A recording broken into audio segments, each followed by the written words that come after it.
Welcome to Lynn Cullen Live, talk radio without the static. Email your questions and comments to lynn@pghcitypaper.com. And now your host, Lynn Cullen. Somebody with a big head must have had these things on. Jeez. I don't think they'll fall off. Hi, welcome to the program. It's May 2nd. It's a Tuesday. It's a Tuesday. And my sister's joining us from Chicago. Yeah? Hello? Hi. Hi, Sue. Good morning. Good morning. Good morning. Good morning. Good morning. So, I start every show like this. I don't know where to start. Every day. I don't know. How can we keep doing this? I don't know. I mean, how can he keep doing this? Well, for him, it's just, Well, he's finding it very difficult. He's already said it. It's much harder than he expected. Right. Where did I see the... What the fuck what was he expecting? I'd like to know. Well, he wasn't. I don't think this guy is like somebody who's like No, it was all a thinking ahead. publicity stunt, and he accidentally won. I know. It's like a bad movie plot. Here's the thing. I came upon this quote. I guess I hadn't quite seen it all laid out like this. It's almost plaintive. I mean, you almost feel sorry for him. He told, listen to this. He tells a guy from Reuters. Actually, the reporter from Reuters is actually also the head of the White House press Corps. Yeah. And, whose dinner Trump avoided. And here's what he said. Listen to this. I loved my previous life. I had so many things going. This is more work than in my previous life. I thought it would be easier. Now that just sounds like a child almost. Mm-hmm. Ah. A 5-year-old. Yeah. I want to go back to where it was. I didn't want it to be. playground. I didn't think it was going to be like this. I know I said I wanted it. I know I threw a tantrum, but I don't want it anymore. I want to go back. I loved my previous life. Dear God. He's just 3 months in. Oh, okay.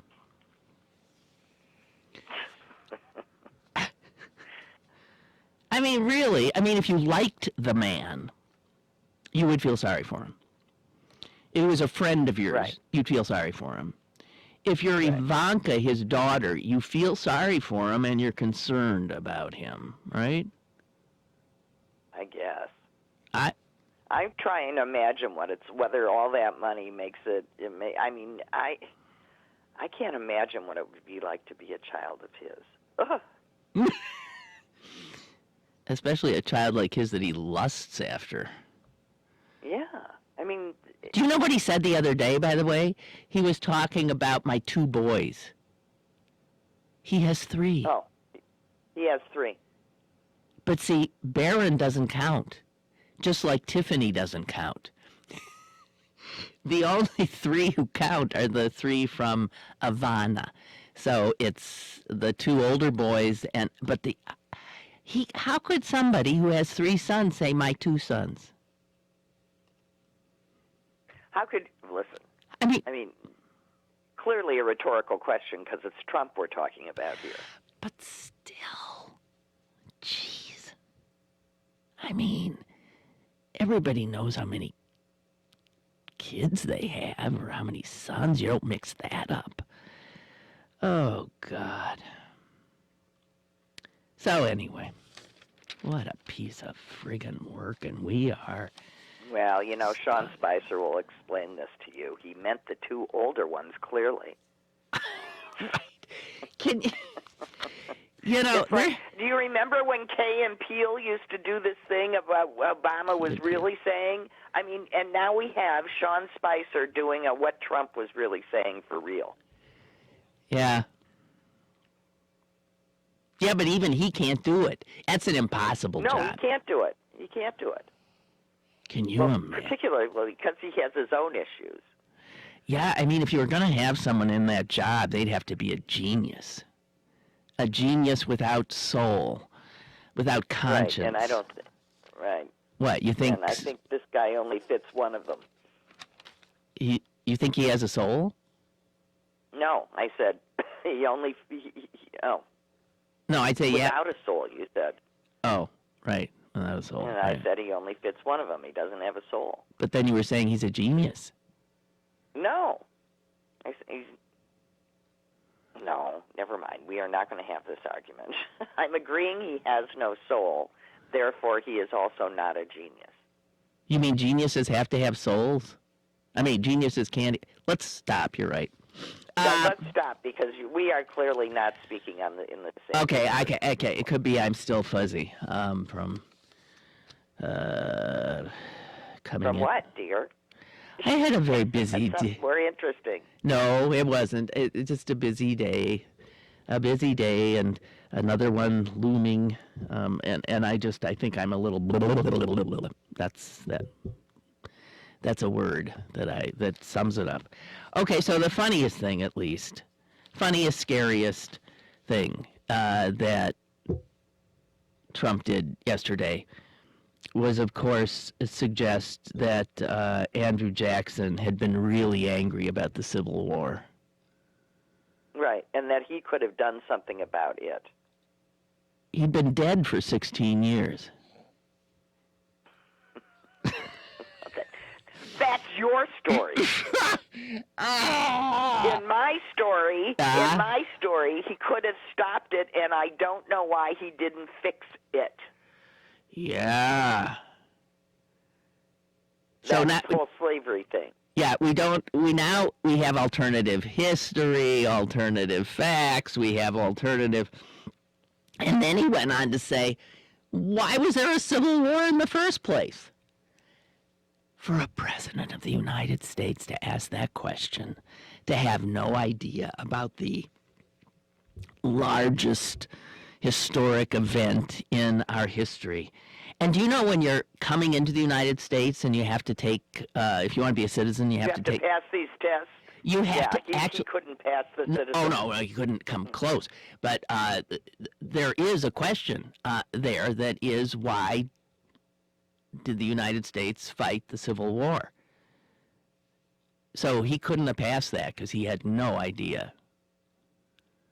Well, listen, the answer is in debate, is up for debate depending on who you talk to. Well, those of us that were taught that it was about slavery are, the current story in fashion among certain people is it's about state rights, and slavery was just, incidental. Somewhere I mean, bullshit. Okay, yeah. I mean, bullshit. Even Jefferson Davis, the president of the Confederacy, even he, I think, quite clearly stated in their initial document that this was, I mean, if it was about economics, right, the South's economic system was based on what? Ownership of human beings who worked for nothing.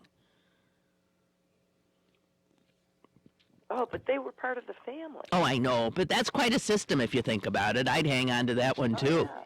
If you could have employees, you didn't have to pay. Jesus.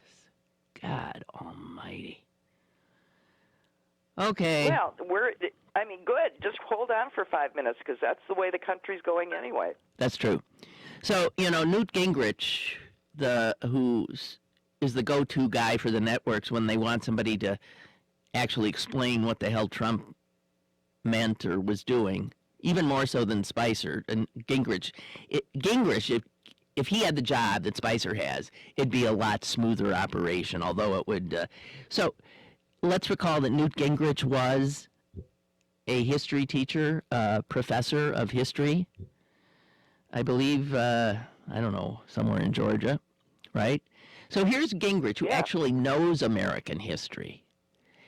And he hears the president saying, well, Andrew Jackson was really pissed off about the Civil War. And Gingrich says, You know, there's a certain amount of hunting for what is it that Trump has done that's dumb today. There's no hunting required, right? Right. There's no hunting. It just falls into your lap. All we have to do is listen to, to our president. For a history professor, though, to, like, give him cover, like, oh, you're just trying to get him. And obviously, by making a statement like that, he's avoiding talking about Trump's extraordinary ignorance. Extraordinary ignorance of the country he leads. Oh, and when asked to, explain himself, his latest thing is to say he's entitled to his opinion and to get up and stalk off. Well, that he did with CBS News. CBS. And that was about the CBS, John Dickerson, I think it was questioning him about his charges that Obama wiretapped him. And the president said, well, actually, it was Trump that almost brought it up. He said, Obama has been very nice to me, but now we've had our difficulties. You saw what happened with surveillance. And then Dickerson said, and Dickerson says, what does that mean? And Trump said, you figure that out by yourself. And then he asked him, do you still stand by your tweet that Barack Obama is sick and bad? Think of that. Sick and bad. Then he got agitated. Well, listen, that's one of Trump's 3 words. Bad. I know. I just stop and think. It's like, see Jane run. Run, Jane, run. Jane is sick. Jane is bad. Obama is sick and bad. Trump said, and then to end the conversation, he said, I have my opinions. You can have yours. Okay, enough. And he gets up and stalks off. This is our president. And he also said to the guy, I love your show. I call it Deface the Nation.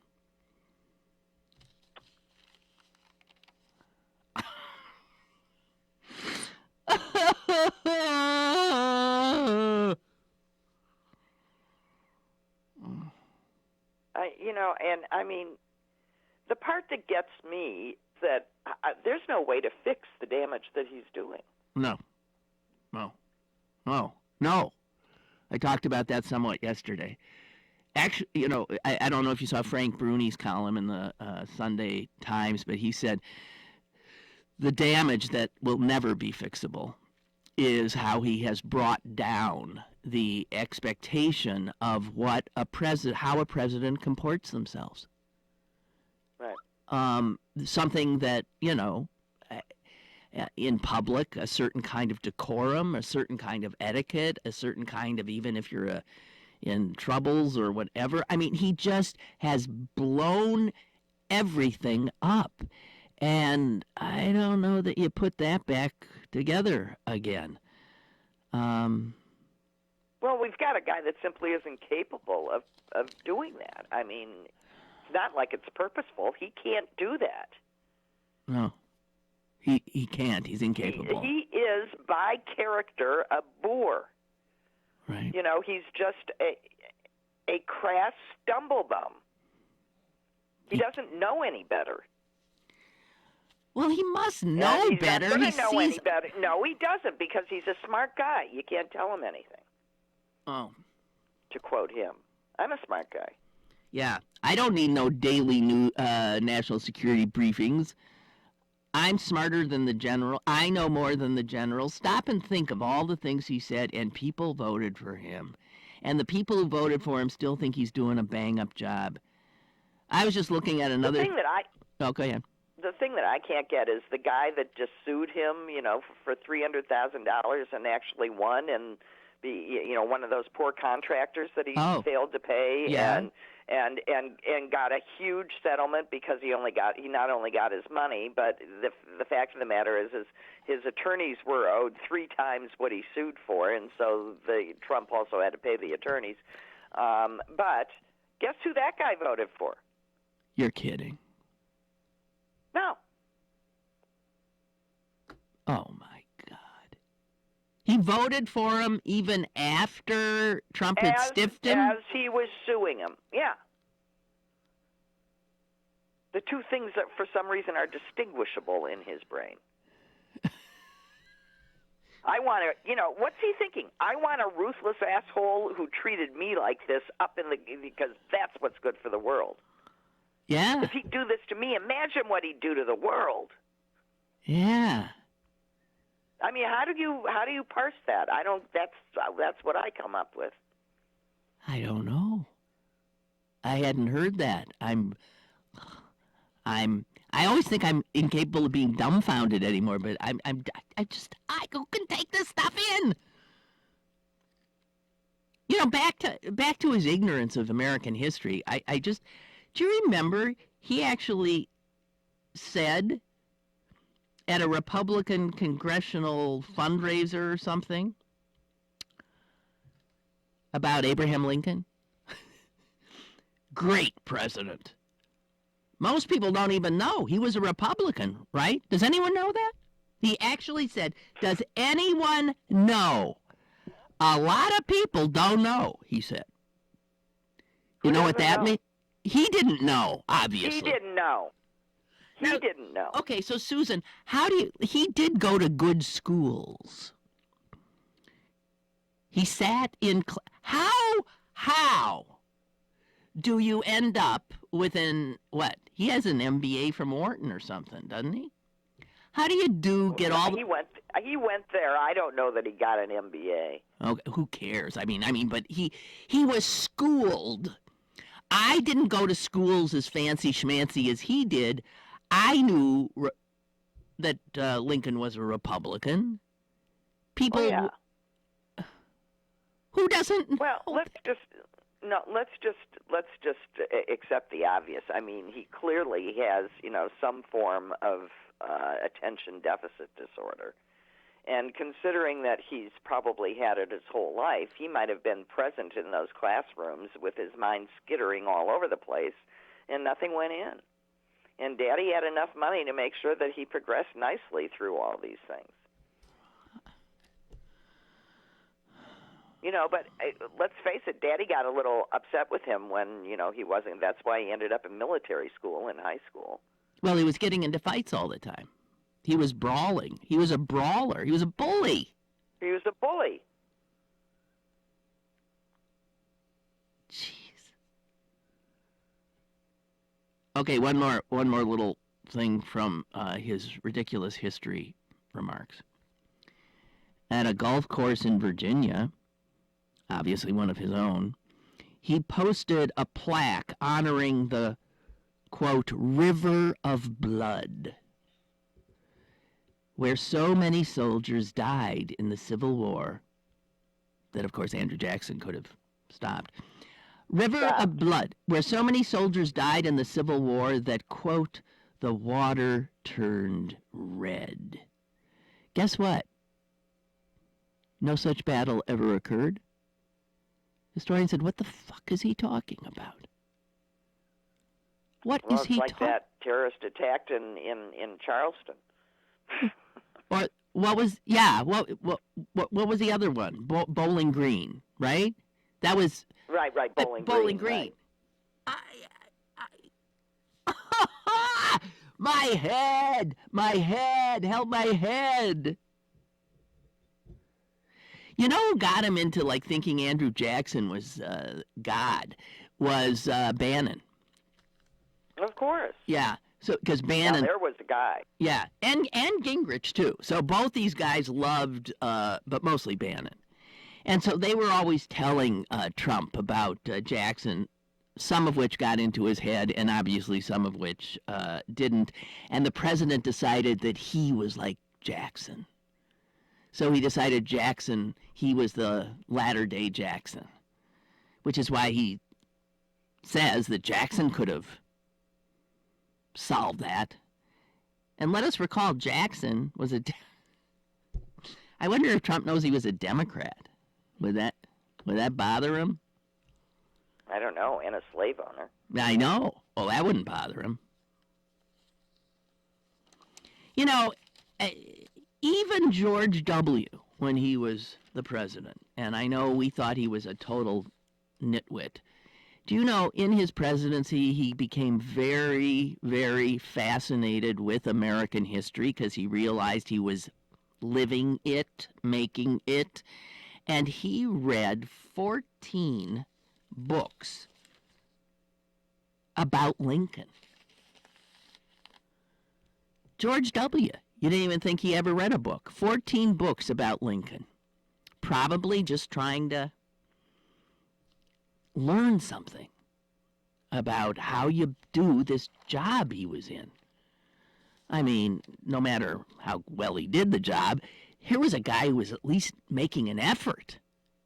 There was never any doubt in my mind that he was trying.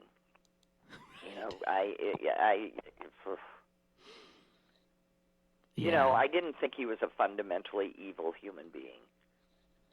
No. And it's clear since he left the White House that he is not. I mean, the guy should have, it's too bad. The family business was politics. Because he's a regular guy, should have owned a car dealership. You know, he would have been a happy guy. Yeah, and good at it. Poor guy. Melanie writes. So precisely because of this guy, you know, history will be kinder to him. That's right. Melanie writes, I watched the Ken Burns documentary on Susan B. Anthony this weekend. I didn't even know there was one. I literally started crying my eyes out at the end when I realized what these women went through so we could vote. And this is what we end up with. This buffoon. And the people who voted for him still think he's swell. It just makes my head explode. I still really believe that Trump has mental issues, and that is who we elected. Do you think he really has serious mental issues, Suze? Oh, I don't think he's crazy. I mean, No. I think he's got all sorts of, you know, there's all sorts of adjectives one might apply to him, but, you know. He's highly neurotic. Would that be right? Yeah, I mean, there are plenty of people that we can put titles on that you know, or diagnoses for that would still be more than adequate in the job of president. Yeah. He's just got a unfortunate, you know, mass of. He's simply not up to it on any level. He's not formed. You know, you don't have to say that he's crazy to get there. He's just not up to the job. And No. and you know, that's no disgrace. I couldn't be an astrophysicist. He can't be president.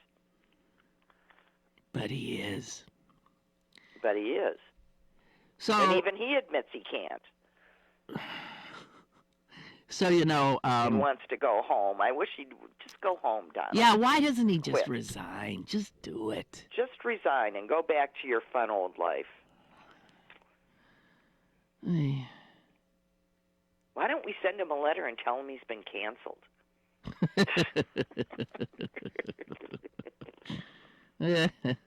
So, You know, speak his language. did Yeah. you hear or see that advertisement that's running? I caught a bit of it. I don't know where. Do you know that after the first 100 days when, you know, the report cards came out from anybody and everybody said there's never been a more disastrous 100 first days in a White House, except, I guess, for the guy who died in office. That was more disastrous to him. Who was that? Harrison? Anyway, there's a 30-second advertisement running that says the male voice is saying, "America has rarely seen such success." Oh God. No, and then they go on to Trump. It's like you talk about disinformation. I mean, he is using, this is paid for by his, guess what? His reelection campaign. You know, the day he was sworn in, they filed papers for his reelection campaign. Well, because it's all a money grab, so he could be asking for more money. I don't know. But so he spent millions on this ad that completely tells, I guess, the people who want to hear this, never has there been such a success. And the ad even goes on to say, you wouldn't know it, of course, from watching the news. And then there's video that has different broadcasters and fake news over it. I'm not kidding. This is the president's, the White House has put this out. And the ad says this. They credit him for the biggest tax cut plan in history. What? Which is false. He hasn't even, excuse me, I'm trying to get my voice down. He hasn't even crafted a piece of legislation that deals with taxes. It has merely been this broad outline that his Treasury Secretary, Mnuchin, came out and babbled about. There is no plan. There's not even a specific set of policy kinds of stuff. And this ad that he's put out says he engineered the biggest tax cut plan in history. This is which also, by the way, even if he had, is false. Reagan's was bigger, and some there have been more than I read an article when this first came out. You know, fact checking that thing, and there were two presidents that had bigger tax cuts. One of which was Reagan, and I want to say the second was Clinton, but I'm not sure. I don't know. So he says to the self-confessed murderous president of the Philippines, hey, come on over. Which, I mean, is appalling, number one. But number two, did you see the Filipino president said, I don't think so? Right. Wow. So not only does he make this overture, he gets slapped down. He gets slapped. He's like the guy at Fenway that proposed on the Jumbotron, and the woman said no. I bet that guy thought, I think she'll say no, but if I do it on a Jumbotron, she won't have the nerve. You know. Instead, she got so pissed off at him that she was all that was seen was her screaming at him.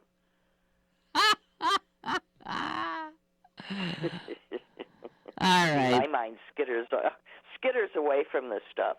Okay, let's get back to our emails here. Lynn writes, Chuck, if you believe the polls, and why should we, Trump's approval ratings remain around 40%. I am shocked at the number of people who continue to defend him and his actions. I think his twisted appeal has much to do with the fact that that his first 100 days were spent destroying everything good that Obama had done. Lastly, I said this before his election and it still holds true, Trump looks at the White House as a trophy. He thought he could put his trophy on the fireplace and just look at it for 4 years alongside his trophy wife. I think that's sort of true, yeah. Unbelievable. He's so shallow.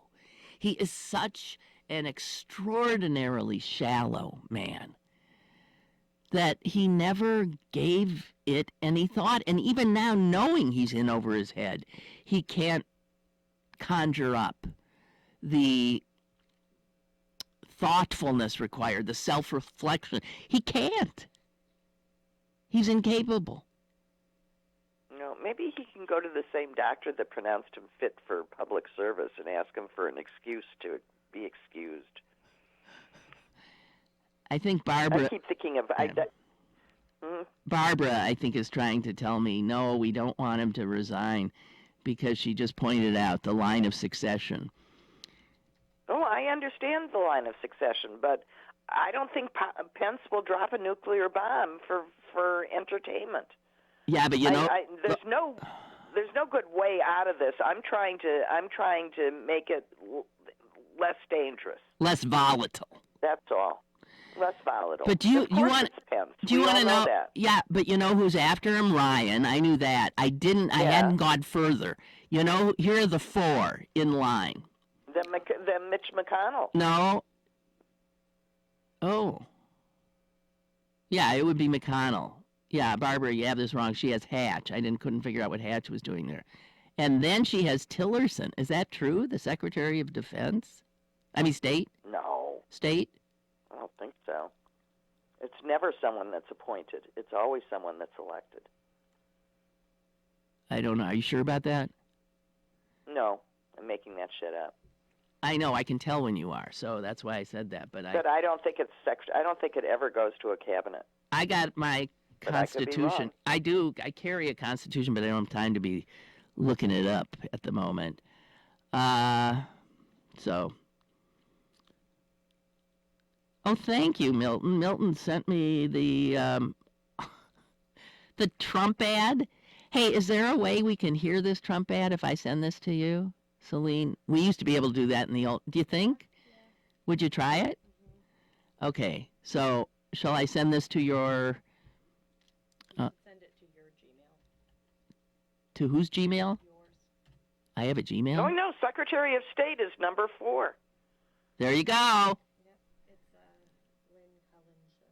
And Orrin Hatch, President Pro Tem of the Senate.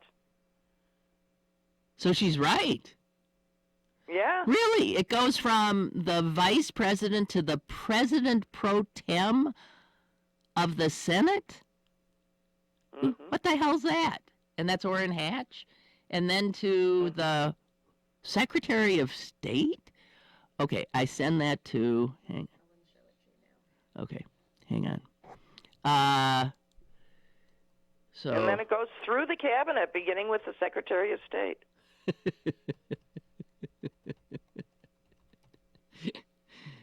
So, there you go, Suze. Yuck. Unbelievable. Well, at least I fact checked myself. Yeah, well, that was good because I did not know that, and I'm stunned. Yeah, now Barbara's back saying, according to Wikipedia. No, we know you're right, Barbara. So it is Vice President, Speaker of the House of Representatives, President Pro Tem of the Senate, Secretary of State, Secretary of the Treasury, that would be Mnuchin, Secretary of Defense is next. The fucking Attorney General is number 7. One is worse than the next. And after the Attorney General is Secretary of the Interior. He's a total nut job. And then Secretary of Agriculture, Scotty Perdue? You gotta be friggin' kidding me? Oh my God, it just goes through the cabinet. My God.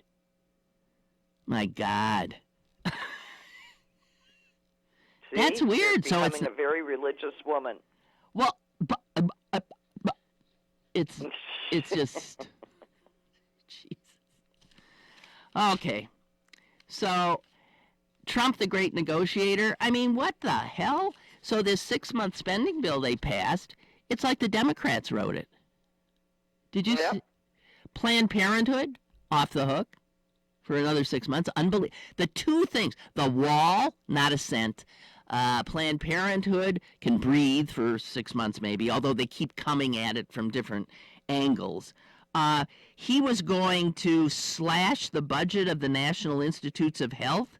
Guess what? Under this 6-month spending plan, they're going to get $2 billion more than they had last year. It's like the Democrats wrote this. Yep. Well, that's because interesting. They can't put together a majority of their own party. So what kind and they of wouldn't have gotten anything. They would have gotten a showdown. They would have gotten a shutdown Right. unless they agreed to the Democrats' terms, and they couldn't live down having a shutdown when they have the president and the majority. But it couldn't be done. I swear I heard, though, in some interview the president gave yesterday or something, that he said that he's calling for a shutdown when this bill runs out. A president calling for a government shutdown. He wants to blow everything up. What a dangerous, dangerous, dangerous man. And then did you see the Yale historian who thinks that he would essentially burn down the Reichstag if it came to that, to take control? There are people who are saying there might never be another regular election, that there's going to be a coup or an attempt. An attempt. Did you see that Reince Priebus has... What kind of a name is that? Don't you wonder? Well, someone look it up. I mean, Reince Priebus. What kind of a name? I don't know. It's okay. Go ahead. German? I don't know. Anyway, he suggested that the First Amendment might need to be repealed. Oh yeah. Oh yeah. Because they want to be able to sue. They don't believe in free speech. They want to be able to sue anybody who says something they don't like. And the First Amendment doesn't let them do it. And they actually have said, somewhere I've got it, my God, we should look at the First Amendment.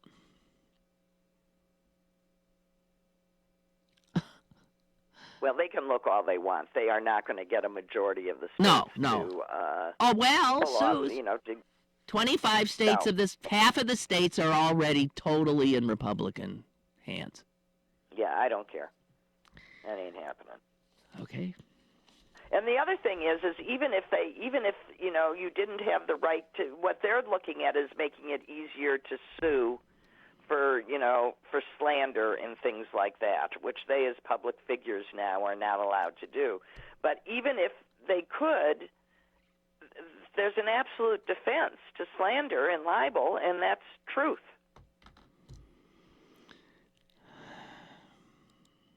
So their problem is not with the First Amendment.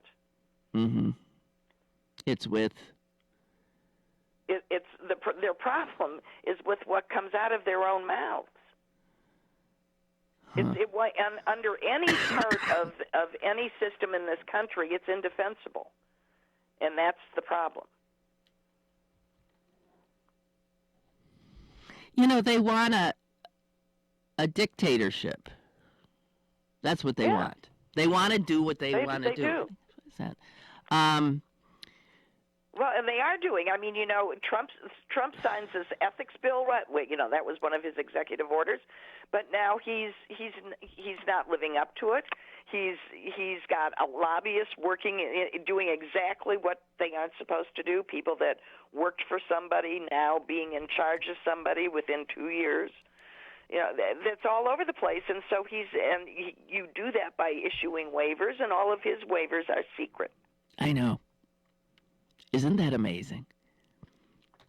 Although there's now an effort. It's that poor schmo with absolutely no power in that little office, the government ethics office, saying, "Excuse me, hello, can you please show me?" But excuse me, hello. Excuse me, what are the waivers? You created the rule. What are the?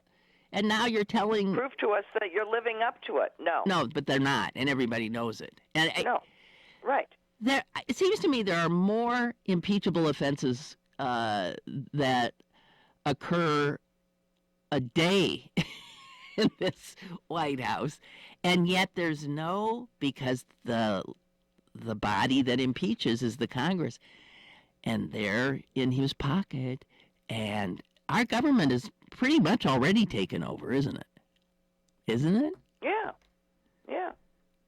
Hey, Jody writes, I've listened to you for years. You do a great job. You're helping me get through this ridiculous Trump era. as I watch the Trump doctrine evolve. Yeah, great negotiator. Still can't believe this ass got elected. Jody, white guy in Gibsonia. Huh. I always think Jody's of that. So I wonder, are there a lot of guys named Jody? Apparently. Is that rough, always being mistaken? That's why he said white guy in Gibsonia, because I'm sure people make the assumption that he's just like men named Lynn. The assumption is they're female. I mean, that'd be a little rough. Denise says, Trump's behavior and mental health was the subject of discussion on Morning Joe today. Joe and Mika both said that Trump is different from the man they knew even 5 years ago. Careful comparison was made by Joe to his own mother's dementia, along with exhaustion and anxiety as possible factors in his bizarre behavior. Everyone seemed particularly alarmed by his pivot on Kim Jong-un. They also said Bannon is the one who turned Trump onto Andrew Jackson. Yeah, as did I. So they're saying so Joe Scarborough thinks he's got dementia.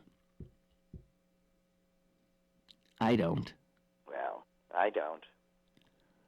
And I think it's totally inappropriate for anybody, especially people that have no actual knowledge of this stuff other than, my mother has dementia, and so I think this guy has dementia. I mean, I don't. It's basically unethical for a shrink to opine about what's wrong with him because they don't know him and they haven't interviewed him. Right. I mean, what difference does it make? Whatever it is, this guy ain't fit. Well, that's not according to 40% of your fellow country peoples. So speaking of that, the not United States of America, there's an interesting piece by a guy named Robert Jones, and he quotes British writer G.K. Chesterton. And I think Chesterton's, he comes to the United States, he sees America for the first time, and he writes about it. And I think he's just right on the money. Sort of like, it's sort of like de Tocqueville coming here and sort of seeing America, this strange country, unlike any other, and then sort of parsing it, even for Americans. And Chesterton did the same thing. He said what really struck him was that America was a nation with the soul of a church. And he wasn't talking about religiosity. He was saying that unlike every other nation, it was formed around a set of core beliefs. It was formed around foundational documents, sacred texts, right? Like the Declaration of Independence. And other nations, certainly all the nations of Europe, they form as nations because of ethnic kinship, right? Ethnicity and or cultural characters of some kind of national type, a shared identity that they all recognize. America, instead, was anyone. Come, you can be an American. You just have to comprehend, understand, and respect our sacred text. The Declaration, the Constitution. And Chesterton went on to say the profoundness of the American experiment was that it aspires to create a home out of vagabonds and a nation out of exiles, united only by voluntary assent to commonly held political beliefs. That is the wondrousness that was America, and I say was. We've lost it. It's why it's not working anymore. It's not working anymore. We don't agree. And there are people who tromp all over our foundational documents. I would suggest they're generally Republicans.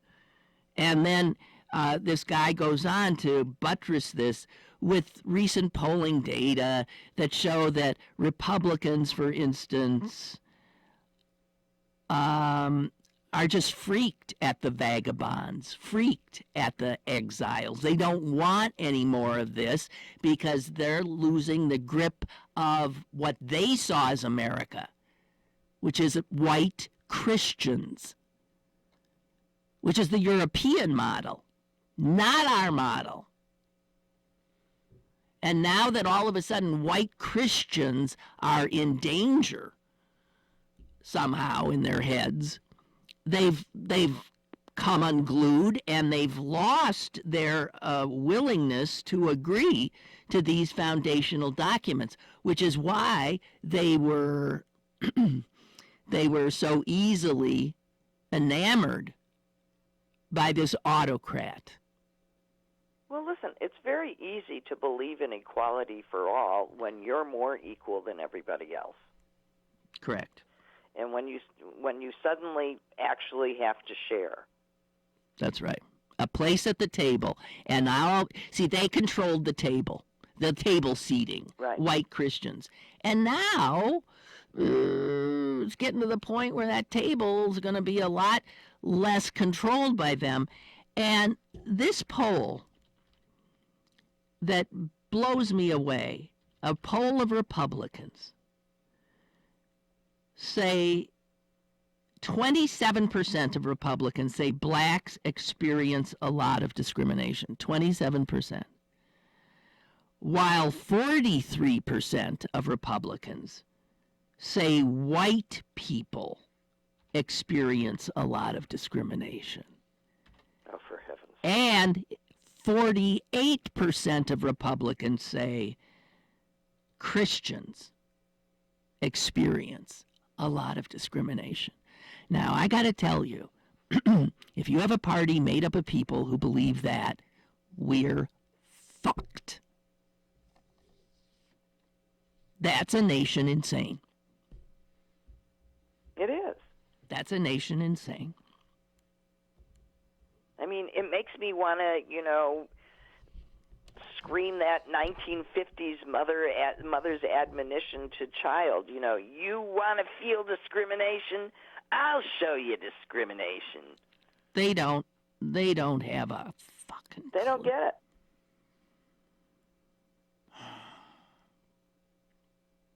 No, like apparently white males don't understand sexual harassment when they're doing it.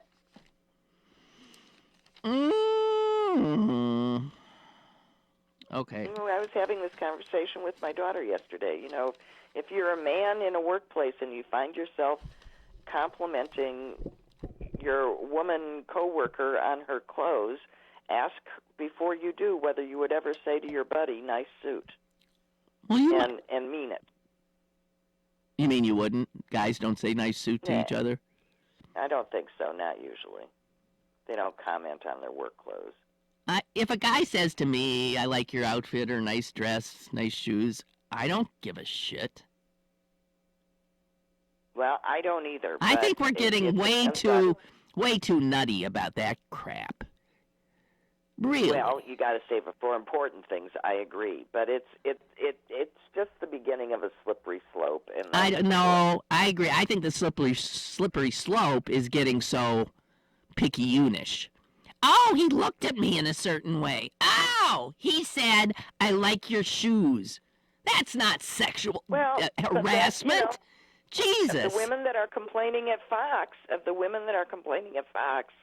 a lot of those complaints are about these men coming in and, complimenting them frequently on their appearance, or making note of their appearance. And it became icky. Well, Fox News clearly But all you have to do is watch them. I've never been in Fox News. I've never been in the building. But look at how the women there dress and how they created this new age of women anchors having to wear tight dresses and short skirts and legs visible. That never was in television until they showed up. They objectified women. It's part of their whole, extraordinarily successful template for how you do the news. But in the workplace, a guy saying, nice dress, or hey, I really like that dress, I say thank you. Well, no, thank you. A compliment is a compliment, and thank you is thank you. But sometimes it's okay, and I think women your daughter's age are way too sensitive to the picky-unish shit. I really do. Susan B. Anthony wouldn't have blinked if somebody said, hey, Susan, I love your dress. Because there were clearly bigger fish to fry. There's still bigger fish to fry, much bigger fish to fry. You're telling me.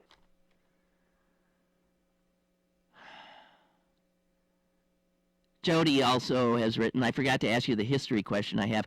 Have any other presidents done that signature show like Trump does after he signs executive orders? He proudly holds up as if his signature is a work of art? No, Jody, I have no recollection of any other president making No, a I mean what show. What they do is do the pen thing, sign their name. That's always been done. The pen thing, but you never see. That's the tradition, right? Yeah, you never see that. Never. Henry writes, Trump does not have the inherent capability to make decisions for himself. He does not have the natural curiosity and depth required of that position. So he depends on people, the wrong people, to steer his decision-making. Weak arguments from greedy people steer this president. Hey, Betsy DeVos is 15th in line to the presidency. If that happened, we'd all want to... Listen, before her, there's plenty others who would have you running for the Canadian border. And speaking of the Canadian border, I have this little news tidbit, of a 61-year-old ballet teacher, Kennetha. What a nice name, Kennetha. I guess they were expecting a boy, Kenneth. They were going to name him, and then she came, so she was Kennetha. 61-year-old ballet teacher from Toronto, Kennetha Ohaney,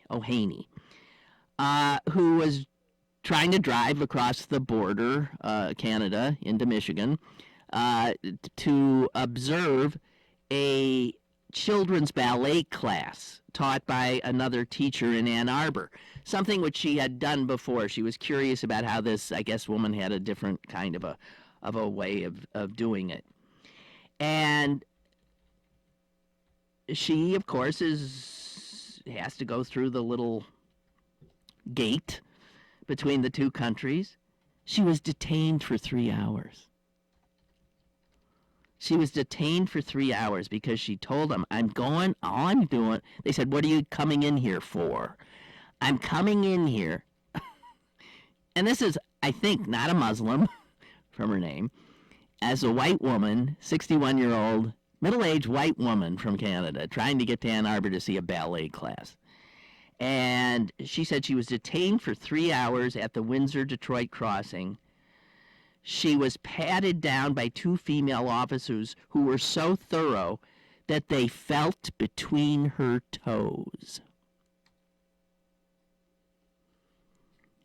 And she was denied entry. Why? Because the way they understood her trip, here's what they said to her.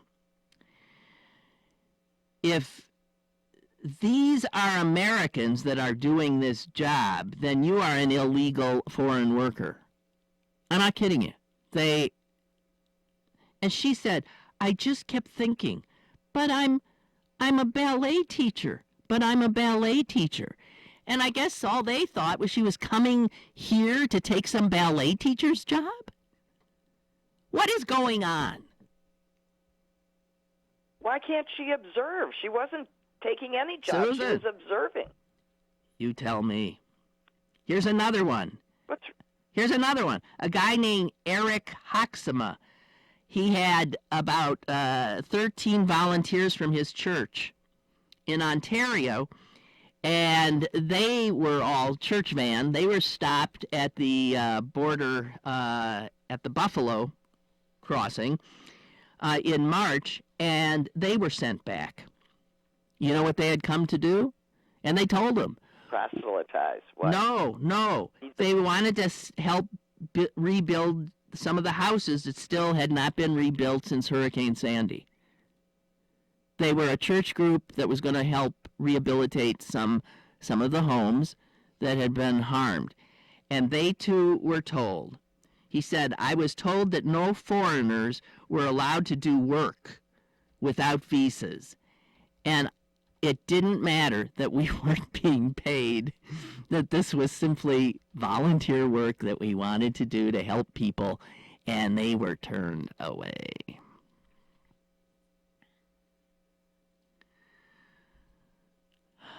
The country's going to fall apart. The Trump policy is no one comes in to do anything volunteer or otherwise, and if that means nothing gets done, well, too bad. Oh, God.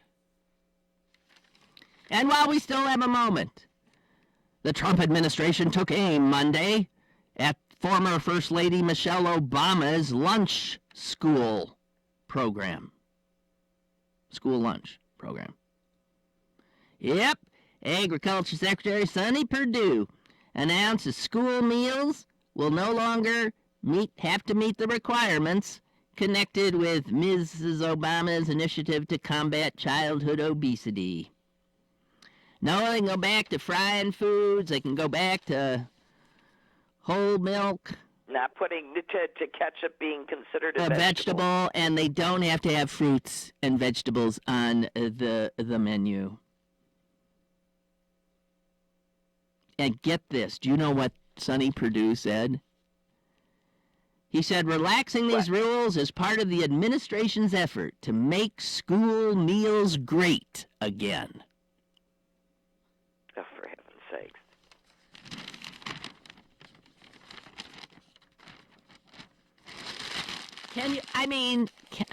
You mean we... How are we going to... Well, yeah, and particularly relaxing the restrictions on how much salt you can pour out. Well, that's one of them, yeah. The salt restrictions, all of it. And I just want to point out that, yes, Fox News did get rid of this despicable Bill Shine. But they replaced him with a woman who's that as was bad. Sort of, her job was to be the madam. That's right. She was a procurer. She was a procurer for ales. Yeah, she found young lovelies and plucked them out for Roger Ailes to molest. And served them up to her. Yeah, so well, I don't know, Suze. I know. Just when we think, it's. Well. I just want to say, please, God. See, I am getting religion. This is what it's doing to me. You are. You're praying a lot. This is the second time you've prayed. Well, I do. I say it all the time, but I don't really think anybody's listening. I mean, it's a cry for help. That's all. It's. Oh, I know. I pray all the time. I have no idea it's just. Yeah, giving voice to my wishes. Right. It's just like help. Help! Whatever. All right, Jesus, thank you so much. You're welcome. This was, I guess, depressing but informative, and this is the way things are going to be. Well, at least it was delightfully problem-free. Indeed, it was. And we've had a roll here. Yeah, we've been on a roll here. So good. That's good. Okay. Hey, thanks a million. Glad. Okay. Yeah, thank you. Okay. Bye. Have a good one. Bye.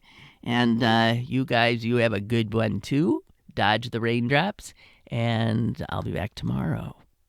Toodles.